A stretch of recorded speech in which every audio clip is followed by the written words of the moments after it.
Hi అండి, అందరికీ నమస్కారం. సోలా ఫ్రెండ్షిప్ ఛానల్కు స్వాగతం. ఈరోజు మనం వాము ఆకుతో బజ్జీలు ఎలా వేయాలో చూసేద్దాం. వాము ఆకు బజ్జీకి కావలసిన పదార్థాలు: వాము ఆకు, 1 కప్పు శనగపిండి, 2 స్పూన్ల బియ్యపిండి, తగినంత సాల్టు, కారం, చిటికెడు వంట సోడా.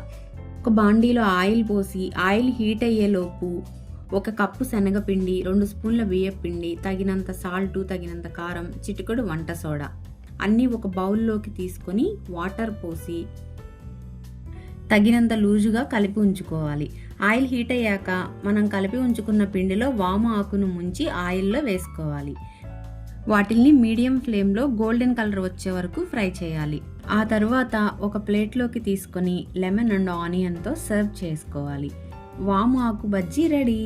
మీరు కూడా ట్రై చేయండి ఫ్రెండ్స్. టేస్ట్ అయితే చాలా బాగుంది.